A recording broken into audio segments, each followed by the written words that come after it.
Dando continuidade ao nosso bloco formativo, Francisco de Assis, seu chamado e sua resposta. Estamos em uma parte da legenda dos três companheiros, onde nós estamos vendo que aos poucos, Deus, delicadamente, e como é próprio de Deus, de forma muito delicada, com uma pedagogia cheia de sabedoria, Deus vai transformando a vida de Francisco. Deus vai mudando a perspectiva dos seus caminhos, dos seus itinerários. E nós estamos aqui na parte onde Francisco, cheio de anseios para ir à Apulia, para se fazer cavaleiro, para ganhar honras, para ter mais dinheiro, para ganhar prestígios, Francisco cada vez mais vai se distanciando porque encontra Deus. E hoje nós queremos começar refletindo sobre aquela parte do sonho, né? Alguns vão dizer sonho, outros visão. São duas visões ou dois sonhos que Francisco tem. Uma, ele está já a caminho da Apulia, é aquele sonho onde ele vai ter, na verdade, uma visão, né? Enquanto ele dormia, vai aparecer alguém que lhe chama pelo nome e vai lhe dar uma visão fantástica. E a outra é uma experiência também, através de um sonho ou visão. Alguns biógrafos destoam sobre ser uma visão ou um sonho, mas enfim, aonde Francisco ele tem dentro desta visão ou sonho um diálogo com nosso Senhor. E o que é que nós queremos mostrar aqui? Que Deus ele vai pedagogicamente entrando na vida de Francisco de Assis. E aqui no caso, através daquele sonho misterioso e emblemático, nosso Senhor ele vai como mexer com os brios de Francisco de Assis, né? Nós vamos voltar a ler as duas visões, né? Ou os dois sonhos, para nós mergulharmos mais, mas Deus vai como que querendo dizer a Francisco, mas Francisco, que ambiçãozinha mais mesquinha, essa tua ambição, né? Diante de um ideal tão pequeno, uma coisa tão insignificante, tu pretendes te tornar grande, famoso e conhecido por todo mundo? Então é como que Deus mexendo com os brios de Francisco e ao mesmo tempo querendo apresentar um outro projeto de vida. Francisco viria a ser alguém grande. Francisco viria a ser alguém famoso. Francisco viria a ser alguém reconhecido por todo mundo, como é, né, o grande São Francisco de Assis, né? Quem não já ouviu falar de São Francisco de Assis? Quem não conhece, né? Ainda que não profundamente, mas um pouco da história daquele pobre de Assis, daquele irmão de Assis, de São Francisco de Assis, não é verdade? Quantos milhares e milhares e milhões de pessoas no ano não convergem lá para a Itália, para Assis, terra dele, para visitar a sua basílica, para ver o local onde estão os seus restos mortais. E mesmo já em vida, né? Mesmo já em vida, Francisco arrastava e conseguia convergir para Assis milhares e milhares de jovens que, assim como ele, deixavam projetos de vida para seguir aquele pobre de Assis. Mas tudo isso acontece exatamente a partir desta mexida de Deus. E eu quero hoje aqui com você começar o programa exatamente vendo um pouco desse sonho, dessa visão. O que foi que aconteceu? Foi algo real? Foi uma imaginação? É uma invenção dos autores? Mas eu queria pegar novamente com você o texto, né, da legenda dos três companheiros, e vamos ler aqui a primeira visão ou sonho, tá bom? A partir de agora, para não ficar visão ou sonho, eu vou usar sonho, tá bom? Então, o primeiro é o seguinte, vou ler aqui o texto na íntegra.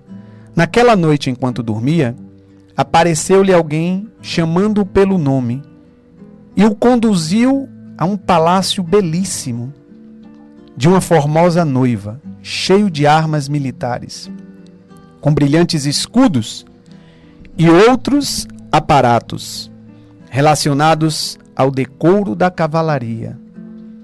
Enquanto em silêncio admirava consigo mesmo o que era aquilo, perguntou de quem seriam aquelas armas que brilhavam com tanto esplendor e aquele palácio tão encantador. Quem era o seu dono? Então foi-lhe respondido no sonho que tudo aquilo com o palácio era seu e de seus companheiros. E aí o texto vai dizer que São Francisco acorda de manhã, né? Levanta-se sim com ânimo, porque, rapaz, para ele aquilo ali foi um sinal, um presságio de que verdadeiramente ele teria um grande sucesso na Apulia. E se ele já estava decidido a ir para a Apulia, aí foi que ele empreendeu mesmo a viagem e nada mais tirava aquilo da cabeça de Francisco de Assis. A ponto que ele vai dizer: agora sim eu sei que hei de ser um grande príncipe. Só que, chegando a Spoleto, em demanda da Apulia, Francisco vai sentir-se um pouco adoentado, mal-estar, e vai dormir mais uma vez. E eis que ele tem um segundo sonho. Neste sonho, ouviu alguém perguntar-lhe: Francisco, aonde você vai? E Francisco, no sonho, vai expor o seu plano, vai dizer: estou indo para a Apulia, e lá vou me tornar cavaleiro, vou ser nobre, serei um grande príncipe. E então o misterioso personagem do seu sonho lhe pergunta: quem te pode fazer melhor, Francisco? O Senhor ou o servo? E Francisco lhe responde: o Senhor. E o personagem misterioso lhe diz: por que então tu estás a deixar o Senhor pelo servo? E Francisco diz: Senhor, que queres que eu faça? E o personagem diz: volta para a tua terra e lhe será dito o que tu deverás fazer. Pois é necessário que entendas de outro modo este sonho que estás a ter. E aí nós sabemos que ao acordar, Francisco, tomado por aquele sonho, impregnado por aquele sonho, lembrando-se do primeiro sonho, já não encontra mais em si tanta diligência para ir à Apulia, mas volta às pressas para Assis e começa um processo de conformidade com a vontade de Deus. Meus queridos amigos, na Sagrada Escritura, as visitas de Deus, mesmo na história de povos primitivos,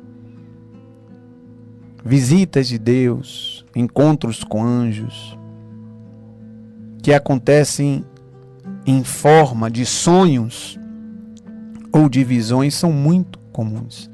A Sagrada Escritura está repleta disso. São José, através de um sonho, que ele vai ter o aviso do anjo sobre o mistério que acontece em Maria. Tem José do Egito, que recebia profecias de Deus, interpretações de Deus através de sonhos. Então a Sagrada Escritura ela traz essa temática de que um sonho sempre era ou um anjo, um mensageiro de Deus, ou o próprio Deus.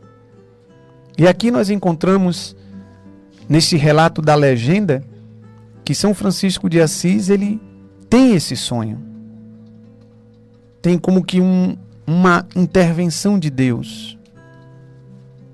E muitas vezes, como na Sagrada Escritura, o sonho pode ser um elemento da ação divina nas nossas vidas. Ou então até mesmo as realidades sobrenaturais de Deus, porque o que acontece com Francisco aqui, tanto no primeiro sonho como no segundo sonho, é uma realidade sobrenatural, que entra no mundo real de Francisco, mas entra com uma temática sobrenatural. Agora mesmo, nesse momento em que estamos juntos aqui, estamos vivendo e fazendo algo natural. Eu, de minha parte, transmitindo o programa para você, você aí em sua casa, ouvindo o que eu estou dizendo. Nada mais natural do que isso. Mas precisamos crer que, chamados por Deus a este mundo, a esta vida, mas destinados por Deus a uma vida sobrenatural, também Deus nos rodeia com a sua sobrenaturalidade, com a sua vida. O problema é que muitas vezes nós não conseguimos ver ou perceber a ação de Deus nos detalhes da nossa vida, porque nós andamos muitas vezes embotados, embriagados, fascinados pelo poder, pelo possuir, pelo prazer que esse mundo quer nos oferecer, através até mesmo dos nossos projetos e ideais. E quantas vezes, Senhor, nós precisamos ter um repouso de tantas agitações. E no repouso, como aconteceu com Francisco, abrir-se a porta de uma nova realidade. Abrir-se a porta para um encontro com Deus. Quantos não tiveram uma resposta divina através de um sonho? E atenção, aqui não tem nada a ver com esoterismo, tá bom? Aqui não tem nada a ver com astrologia. Isso não tem nada a ver com determinadas fetiches, determinadas falsas doutrinas que apelam para uma certa definição e interpretação da vida que se vem através de sonhos, dos horóscopos, dos astros. Não tem nada a ver. Aqui nós estamos falando de uma temática divina, uma intervenção divina que se dá também através dos sonhos, como se deu com São Francisco de Assis. Muitas vezes nós precisamos pedir a Deus a graça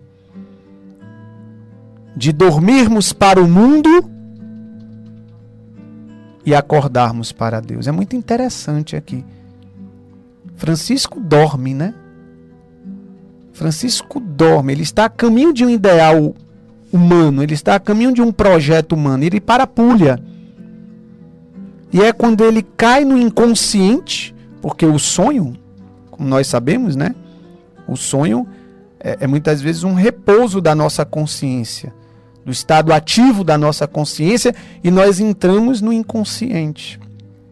Muitas vezes os sonhos parecem ser desconexos, né? Às vezes você, rapaz, sonhei essa noite com isso, mas que sonho estranho. Mas são coisas que estão no nosso inconsciente. E ali também quer chegar o Espírito Santo de Deus. Então devemos pedir a graça a Deus. Senhor, ajuda-nos, adiante de tantas buscas desenfreadas, do ativismo, das atividades do dia a dia, ajuda-nos a repousarmos em Ti. Porque Francisco vai ter uma ação, uma intervenção divina em um momento de repouso. Quando ele está, diz o texto, ainda semidormente, entrando no estado de um sono mais profundo. Mas vamos voltar aqui aos sonhos. Então, de repente, Francisco é visitado por esse misterioso personagem, em forma de sonho, que vai chamá-lo pelo nome. E vai conduzir, isso o primeiro sonho, vai conduzi-lo a um encantador palácio, diz o texto, de uma formosa noiva, cheio de armas militares. E aí Francisco de Assis parece não se conter, né? Aquele entusiasmo que já existia nele cresce. E ele vai interpretar tudo como um presságio, né? Um sinal. Eu vou ter sucesso. Eu vou ter sucesso. Mas ali estava ainda que escondido Deus no mais profundo de Francisco, ainda incendiando cada vez mais o seu coração, permitindo que Francisco colocasse toda a sua força, toda a sua inteligência, a sua ambicionada concretização, a sua aspiração mais profunda de ser um príncipe, de ser um nobre, claro, conforme os moldes do mundo.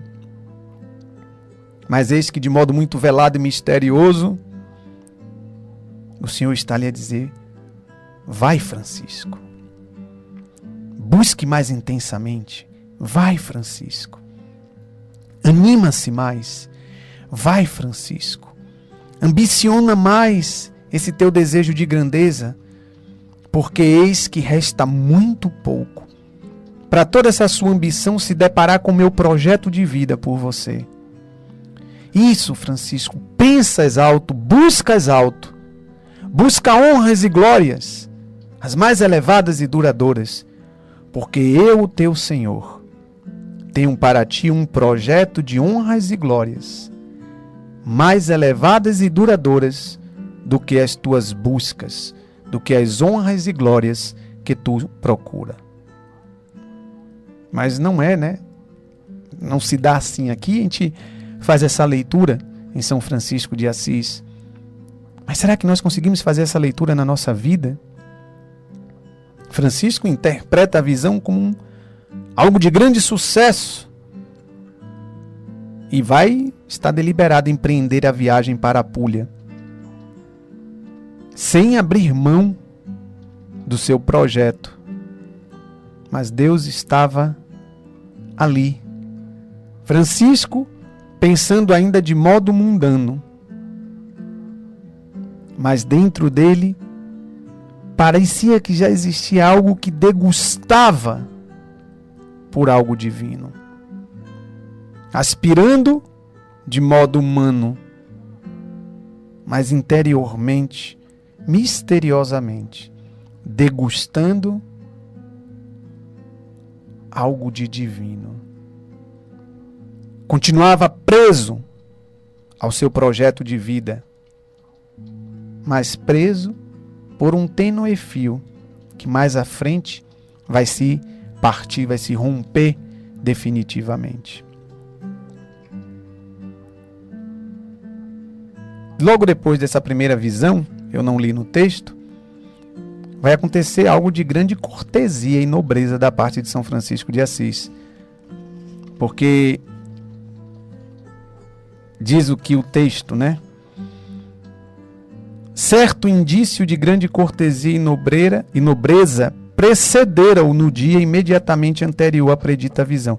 Então, antes de São Francisco ter a primeira visão, essa visão do belo palácio, da formosa noiva, as armas militares, um dia antes, Francisco de Assis, ele vai dar a um cavaleiro pobre toda a sua indumentária, tudo aquilo que ele adquiriu para si, de forma cara e esmerada, tudo aquilo que ele mandara confeccionar para ele vai dar a um pobre cavaleiro. E aí, os biógrafos da Legenda dos Três Companheiros, eles vão intuir que esse ato de nobreza e cortesia de Francisco de Assis foi como um merecimento que o levou a merecer aquele primeiro sonho. É bem verdade que aqui a intenção dos três companheiros não é acentuar uma recompensa em vista da caridade de Francisco. Como Francisco fez uma caridade e Deus como que retribuiu. Mas eles intuem algo mais belo. Eles vão dizer que Francisco queria ser cavaleiro e precisava aprender a ser cavaleiro mesmo antes de instalar na Puglia. E Francisco o faz. Francisco demonstra ser grande cavaleiro quando ele tem esse gesto de cortesia e de nobreza para com outro cavaleiro mais pobre do que ele.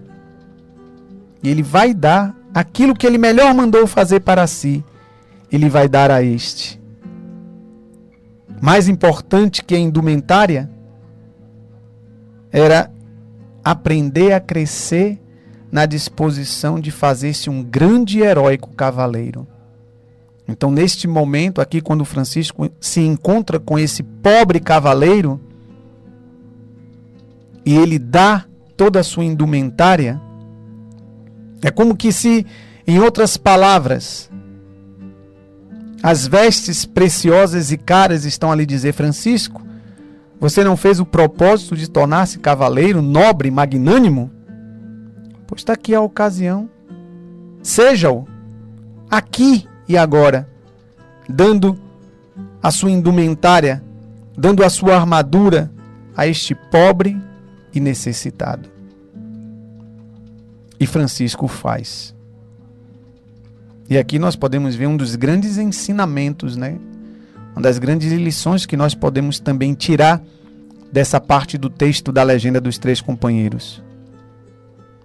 Quem está na busca de um ideal e de um projeto de vida, cheio de ambição, cheio de significância, como Francisco estava buscando ser um nobre cavaleiro, tem que começar a construir no dia a dia da vida.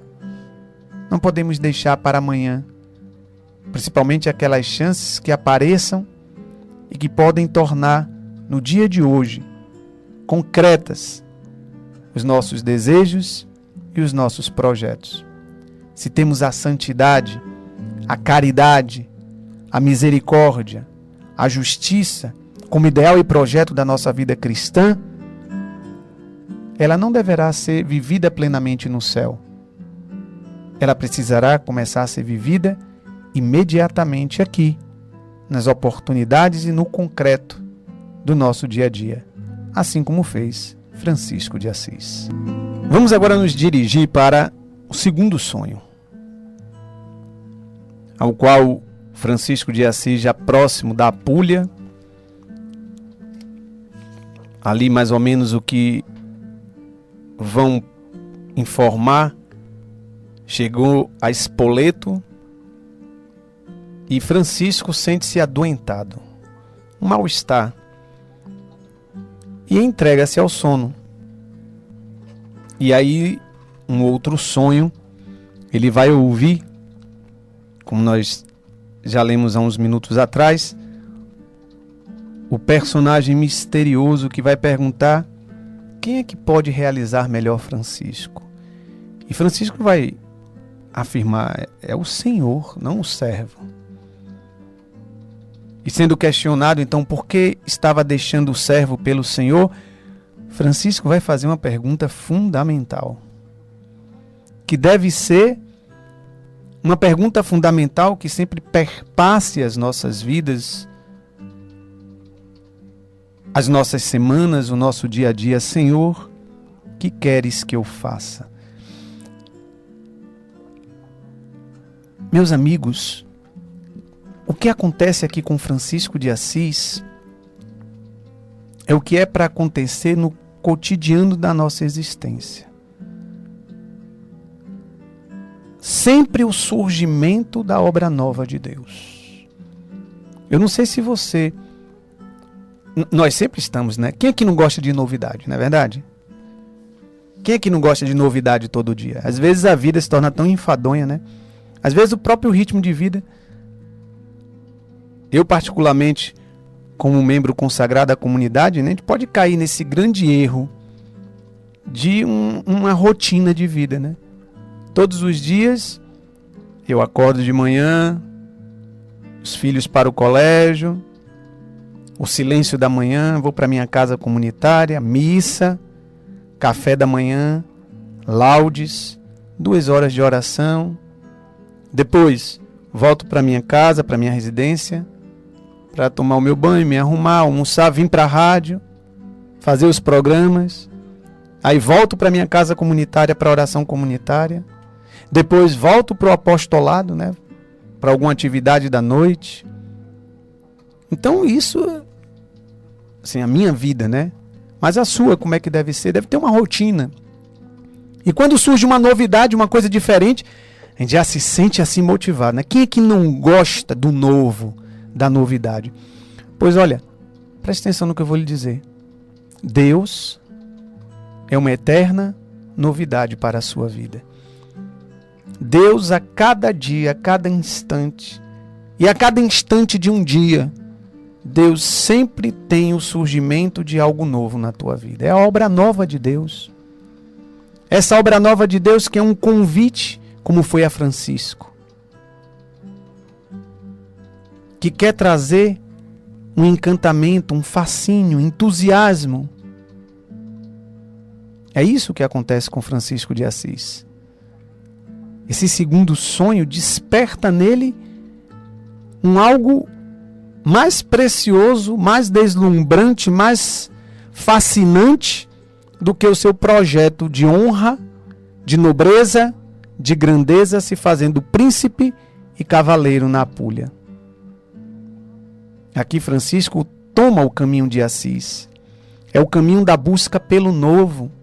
Quais são as coisas novas na tua vida que você está buscando? Elas se destinam somente à profissão, aos bens materiais? Entendamos, isso não são coisas ruins de forma nenhuma. De forma nenhuma. Profissão é bom, as coisas materiais são boas, mas nunca podem estar no centro da obra nova de Deus. Deus tem uma constante obra nova a fazer na tua vida. Não é possível que este Deus, que lhe criou para ser feliz, possa lhe destinar só um instante de segundo sem lhe realizar. O problema somos nós que não temos o foco em Deus, eu, você. Não temos a centralidade em Deus, porque a grande experiência que os santos vão fazer é dessa centralidade em Deus, é dessa imersão da vida em Deus. Por isso eram homens e mulheres que constantemente estavam num estado de alegria perfeita, de entusiasmo, de esperança, mesmo em meio a grandes dificuldades, mesmo em meio a sofrimentos, mesmo em meio a enfermidades, mesmo em meio a perseguições. Vamos ver os santos com essa empresa, né? Esse empreendimento interior. É a busca pela obra nova de Deus. É ter uma nova visão das coisas. Será que você tem tido uma nova visão do seu amanhã? Qual é a nova visão que você tem do dia que vai vir? Não estou dizendo qual é a posse, o domínio, o poder. Você não tem poder sobre o dia de amanhã. Você tem uma perspectiva. Perspectiva de uma vida, a sua rotina, o seu dia a dia. Você já sabe o que é que você faz. Mas você não tem poder sobre isso. Às vezes você olha para o dia de amanhã, você diga, amanhã vai ser a mesma coisa de hoje, a mesma rotina, os mesmos horários, os mesmos cumprimentos, não vai ter nada de novo. Pois aí é que está. Em Deus, a vida se faz nova. Em Deus há sempre um novo início. Em Deus as coisas podem ser vistas de forma novas. Porque é sempre Deus a dar um início a todo um processo de novidade, de transformação, como foi em Francisco de Assis. E no cristianismo, no catolicismo, nós chamamos esse processo de conversão, mudança. E é essa conversão que vai levando Francisco a perceber, a encantar-se, a intuir por um outro Senhor, por um outro projeto, que está para além de todos os outros senhores e projetos que Francisco pudesse conhecer. E aqui é fantástica a pedagogia divina, né?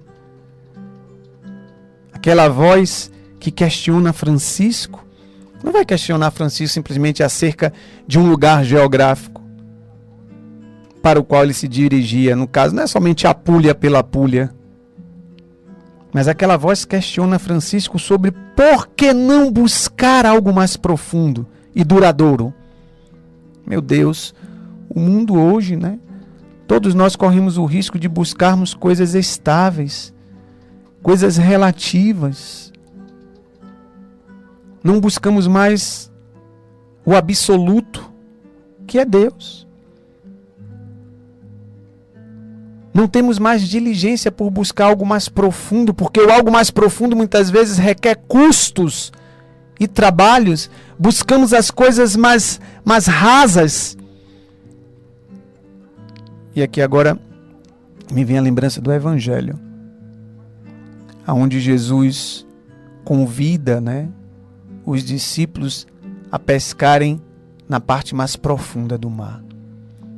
Eles vão dizer: mas Senhor, nós somos pescadores por profissão, passamos a noite toda pescando, está aqui as nossas redes, nenhum só peixe. Mas porque obedeceram à voz do Senhor. Porque, Senhor, que queres que nós façamos? Joguem a rede em águas mais profundas. A quantidade de peixe era tamanha que quase rompia a rede. Porque é mais fácil buscar em águas rasas, buscar o que é rápido, buscar o que está ali imediatamente à mão. Mas Deus sempre tem a proposta de nós buscarmos algo mais profundo e duradouro. E é isso que Deus faz com Francisco. Ele começa a ver e a intuir: existe uma nobreza muito mais excelente do que o que eu estou buscando.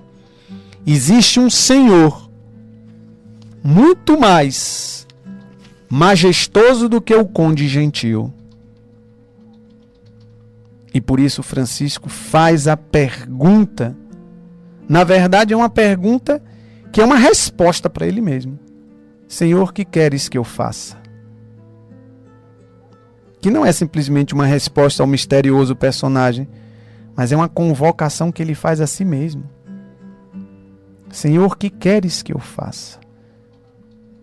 Você tem perguntado isso a Deus nos últimos meses da sua vida?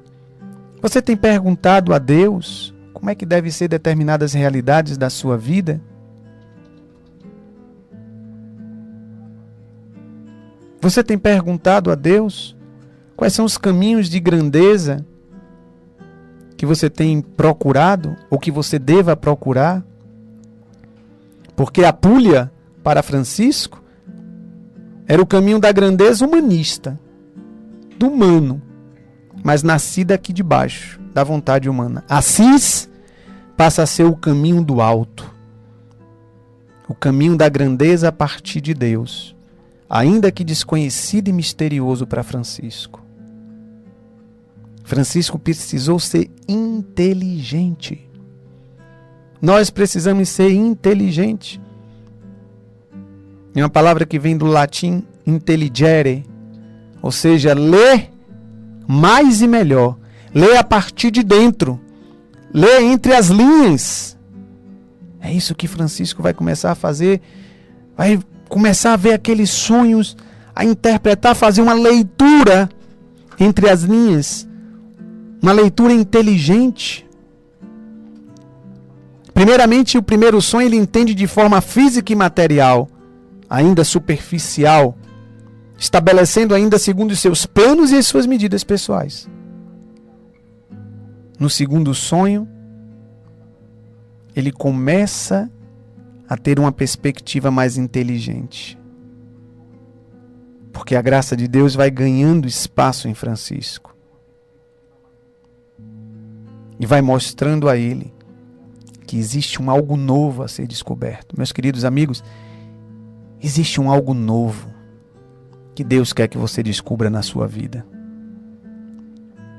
Por isso, não cesse, não passe um só dia sem perguntar ao Senhor: que queres que eu faça? Ainda que você tenha a rotina do seu dia e da sua vida ali certinha. Tal hora vai ser isso, tal hora vai ser isso, tal hora vai ser aquilo. Mas ainda dentro da rotina: Senhor, o que queres que eu faça? E qual é, Senhor, a tua novidade, a tua boa nova, a tua obra nova para a minha vida neste dia?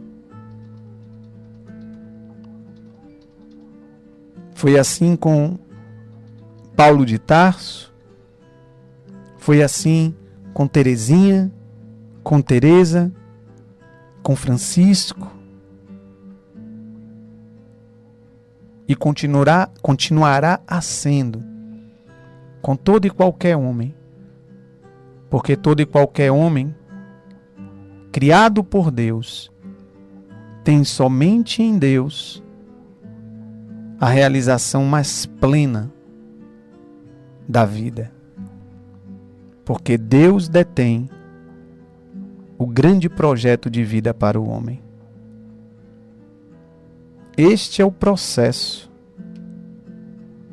que nós cristãos costumamos chamar e devemos experimentar, que chama-se conversão, que tem um outro nome grego, metanoia, ou seja, uma mudança radical de mente e de mentalidade.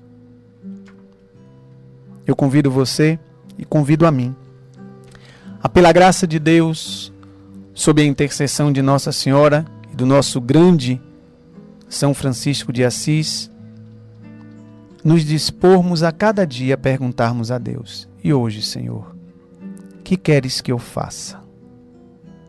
E mostra-me a tua obra nova, a tua novidade, que ainda que não seja na aparência das coisas externas, seja naquela moção do Espírito, naquele mover do Espírito, que vai no mais profundo do interior e mostra que as verdadeiras riquezas não estão diante dos olhos, mas veladas no olhar espiritual.